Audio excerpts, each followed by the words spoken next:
J'espère que vous allez bien, j'espère que vous vous portez bien. Salam alaikum wa rahmatullahi.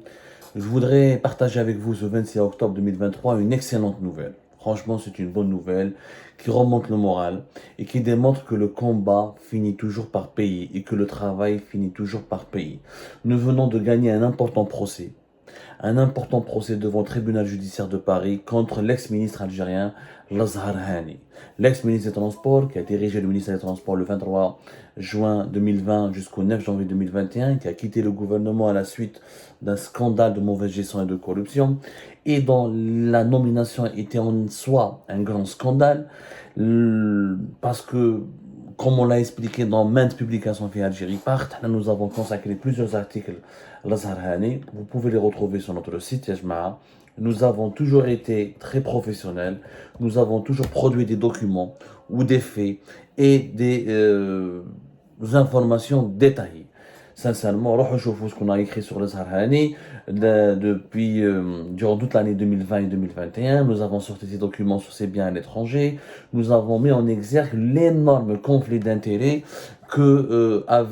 qu'engagé la nomination de Le Zarhani, qui était lui-même actionnaire de plusieurs sociétés qui interviennent dans le secteur du transport maritime, et malgré cela, il a été nommé ministre normal. Je crois qu'il des entreprises et des biens dans un département, dans un secteur très précis, et malgré cela, il est nommé ministre de ce même département. C'est impossible, c'est un conflit d'intérêts, aucun sens. Zarhani Ejma'a, il était ancien partenaire de CMA-CGM dans le domaine du transport maritime, des marchandises, dans la consignation et dans la logistique. La logistique, tout ce qui est c'est tous les maillons de la chaîne pour acheminer des produits importés depuis l'étranger vers l'Algérie. Très dans un business avec des Chinois, avec des entreprises espagnoles. Nous avons tout révélé sur l'Algérie Part, nous avons produit des preuves où on s'est interrogé, où nous avons dit qu'il était anormal et immoral même que ce monsieur soit nommé ministre alors qu'il avait des affaires judiciaires dans un passé récent, qui n'avait pas élucidé toutes ces affaires judiciaires avec de partenaires étrangers qui actifs dans le secteur du transport maritime. Et en même temps, il a été il a été nommé par Abdelmajid Tebboune ministre des Transports. C'est du jamais vu. C'est plus que de la corruption. Le conflit d'intérêts,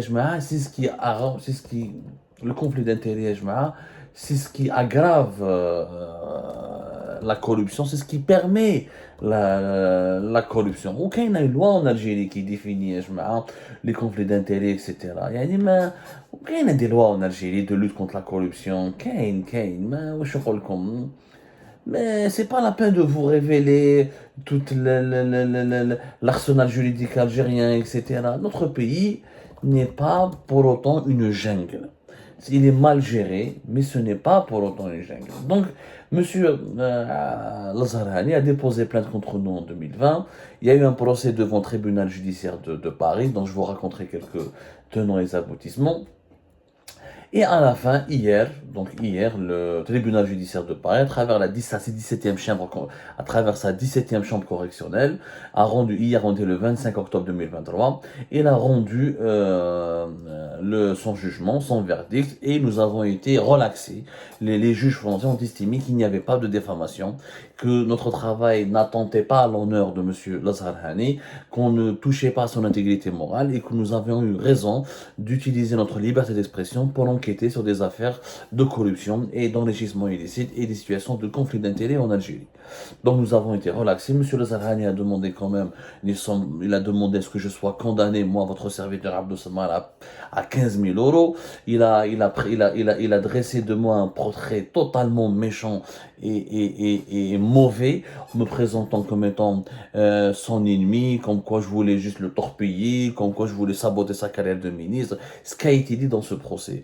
Il y avait une audience, des gens étaient présents, il y avait quelques comptes rendus qui ont été diffusés par des sites de la presse étrangère. Malheureusement, il n'y avait pas beaucoup de nos compatriotes. Voilà. Quand il s'agit de lutter sérieusement, quand vraiment il y a des affaires sérieuses, de lutte contre la corruption, ou de lutte contre les dirigeants algériens, lorsque les dirigeants algériens sont exposés dans des procès, où on leur demande des comptes ou des bilans, nos compatriotes ne viennent pas. Et pourtant, c'est des affaires Franchement, assez grave, assez grave. Mais comme là, je l'ai expliqué aux juges, les juges français m'ont demandé donc comment j'ai écrit mes articles, comment mes collaborateurs ont obtenu ces informations, de quoi il s'agissait. Et nous avions expliqué, ben, il n'y a pas de... Parce qu'en France, que dit la loi? Il y a diffamation. S'il y a une atteinte à l'honneur de la personne, s'il y a une animosité personnelle contre la personne, et si la bonne foi n'a pas été prouvée, et s'il n'y a pas d'éléments matériels qui prouvent la véracité de ce que le journaliste a écrit. La bonne foi, je m'en des fois, le journaliste n'a pas de preuves matérielles, mais il a des éléments de bonne foi. C'est-à-dire qu'il a mené une enquête sérieuse, il a essayé de mener une enquête sérieuse pour obtenir les informations qu'il a diffusées. C'est ce que nous avons fait. Alhamdoulilah, les juges français, dans leur verdict, je vais vous citer quelques passages de ce document de 10 pages, qui est le verdict du tribunal judiciaire de Paris à travers la 17e chambre correctionnelle. L'intérêt général s'attachant au sujet de l'information susceptible de légitimer les propos au regard de la proportionnalité de la nécessité que doit revêtir toute restriction de la liberté d'expression en application de l'article 10 de la Convention européenne des droits de l'homme et la base factuelle suffisante à établir la bonne foi de leur auteur. Suppose que l'auteur des propos incriminés détient au moment de les proférer des éléments suffisamment sérieux pour croire en la vérité de ces allégations et pour engager l'honneur ou la réputation d'autrui, et que les propos n'aient pas dégénéré en des attaques personnelles excédant les limites de la liberté d'expression, la prudence dans l'expression étant estimée à l'aune de la connaissance de cette base factuelle et de l'intensité de l'intérêt général. Donc, la loi française, elle est claire. Tant que le journaliste défend l'intérêt général, et tant qu'il n'a pas de problème personnel avec la personne sur laquelle il enquête ou qu'il attaque, et tant que les attaques n'ont pas, il n'y a pas des insultes, il n'y a pas des injures, il n'y a pas des invectives, il est dans notre devoir, même dans notre droit, d'enquêter sur des sujets qui sont dans l'intérêt général. Et c'est ce que nous avons fait. Nous avons produit des articles, nous avons produit des faits, nous avons produit des preuves, des articles qui appuient certains faits. Voilà. Et nous avons démontré que nous avons enquêté sur le Zarhani parce qu'il était ministre, parce que sa nomination était immorale, parce qu'il y avait un conflit d'intérêts et qu'il ne devait jamais devenir ministre, et que au nom de la liberté d'expression et au nom du journalisme, on a mené une enquête sur sa personne, pas pour l'insulter, pas pour l'injurier, mais pour défendre l'intérêt général. L'intérêt général. Et c'est ce qu'on a fait. Alhamdoulilah. Bon, je ne sais pas si je peux vous lire quelques passages de ce jugement. Alors, je vois ce que disent les juges. Parce que non seulement les juges en France prennent en considération le sérieux, le caractère sérieux de nos enquêtes, les preuves que nous avançons, les éléments de notre bonne foi, mais le contexte dans lequel nous faisons du journalisme. Alors que le prévenu est condamné à mort. Je suis condamné à mort, les juges français le constatent. C'est grave. Le prévenu est condamné à mort. Le prévenu sur moi, pour des faits en lien avec la liberté d'expression, dont il a usé en Algérie, pays dans lequel la partie civile a occupé, Matala Zarhani, des fonctions ministérielles, que les propos ici poursuivis relèvent de l'intérêt général, et qu'il vise un homme politique et un homme d'affaires qui doit s'attendre à faire l'objet de critiques en raison de ses activités politiques, et que le directeur de publication n'est pas totalement démuni de bases factuelles, dont il est par ailleurs établi que l'accès a été restreint en raison de mesures coercitives. Il convient de considérer qu'une condamnation pénale porterait une atteinte disproportionnée à la liberté d'expression d'Abdelrahman Sammar. Abdel Sammar, mon nom c'est Abdelrahman Sammar, en violation des dispositions de l'article 10 de la Convention européenne de sauvegarde des droits de l'homme et des libertés fondamentales. Il pourrait être de nature à emporter un effet dissuasif à l'exercice de cette liberté. Ils ont dit tout. Dans ce passage, le journaliste il est condamné à mort dans son pays. Dans ce pays, Razharani était ministre. Il était en plus homme d'affaires avant de devenir ministre. Homme d'affaires dans le même secteur où il est devenu ministre et dans lequel il a gardé des intérêts et des actions à travers sa femme et ses filles dans des entreprises qui sont actives dans le secteur du transport maritime. Alors que lui, il est ministre des Transports. Les juges français expliquent que M. Razharani doit s'attendre à des critiques, M. Abdelrahman Sammar, en l'occurrence votre serviteur, a le droit d'enquêter sur lui. Et que, vu le contexte de liberticide, de contexte de violation des libertés et des droits de l'homme en Algérie, le fait de faire du journalisme en Algérie, c'est une épreuve très difficile et qu'on ne peut pas le condamner en France alors qu'il est condamné à mort en Algérie et qu'il n'a fait que son métier de journaliste. C'est clairement dit. C'est clairement dit, Yajma'a. Wallah, Yajma'a, comme le procès, comment il s'est déroulé, ça vous fait mal au cœur. J'ai jamais eu autant mal au cœur, j'ai eu très mal dans ce procès. Pourquoi j'ai eu très mal Pourquoi j'ai eu très mal? J'ai eu très mal parce que imaginez ce qu'il disait, ce qu'il a dit Hadar Zarhani. D'abord, il leur a dit, soi-disant, il a avoué qu'il était homme d'affaires.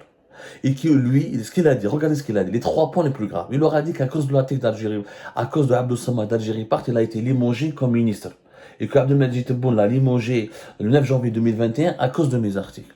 Si tu as été limogé à cause de mes articles, donc j'ai eu raison. Pourquoi tu me poursuis pour diffamation?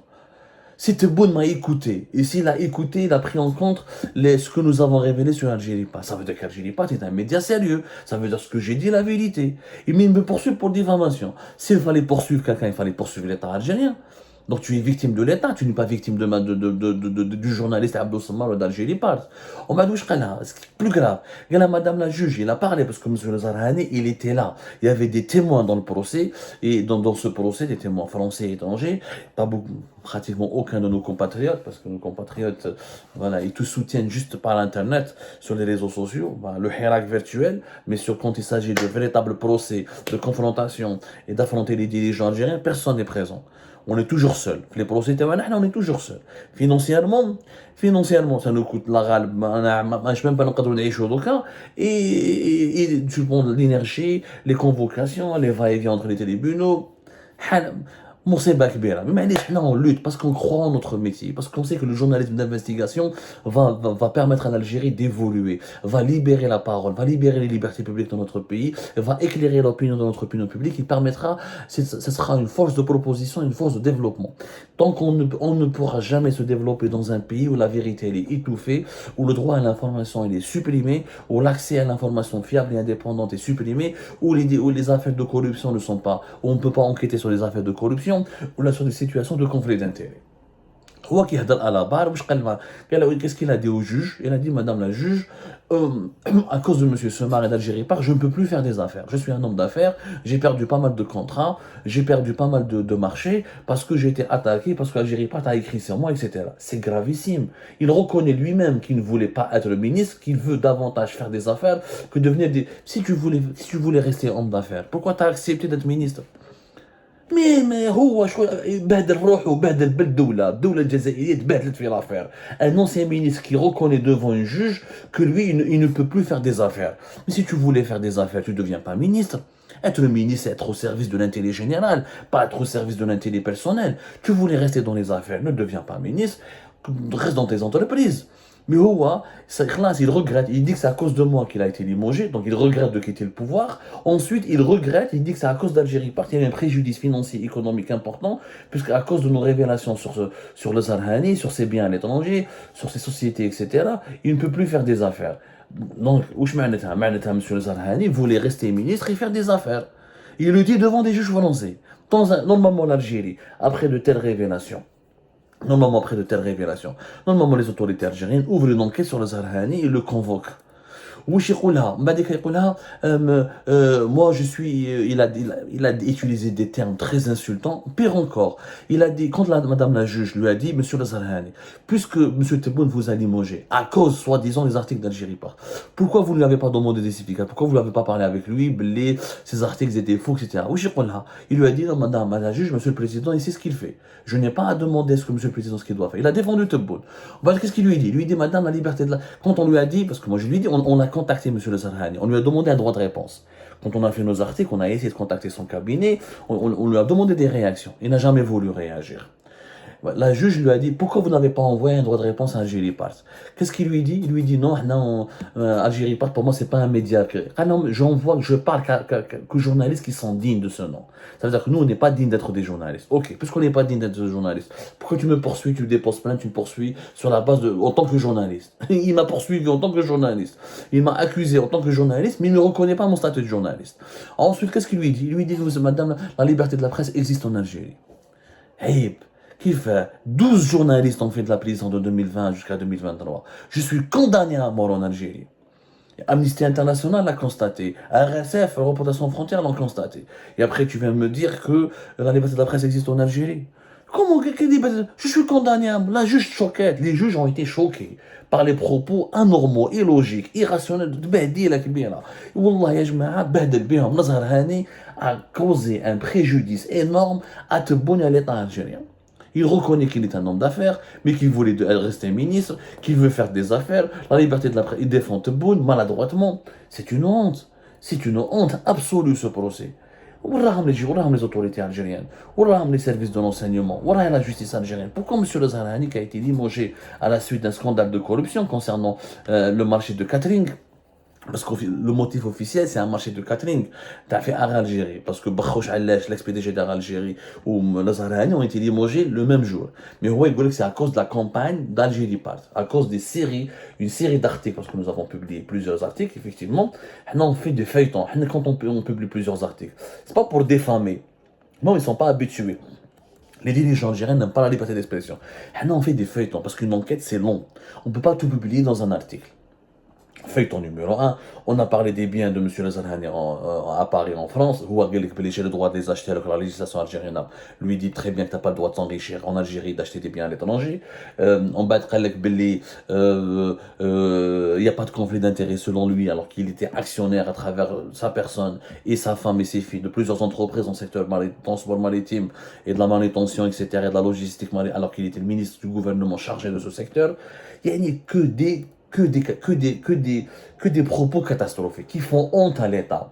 Honte, au lieu, Lezarani aurait dû faire un droit de réponse, il aurait dû débattre avec nous, nous contredire, au lieu d'aller vers un tribunal, je ne sais même pas combien il a payé, des milliers d'euros son avocat. Il y avait 2 avocats d'un grand cabinet parisien, Allah يبارك صرف عليهم بكذا, pour essayer de traîner dans la boue un journaliste, et pour, en plus, et pour me traîner dans la boue et pour dire que je suis même pas digne d'être journaliste. La liberté d'expression existe.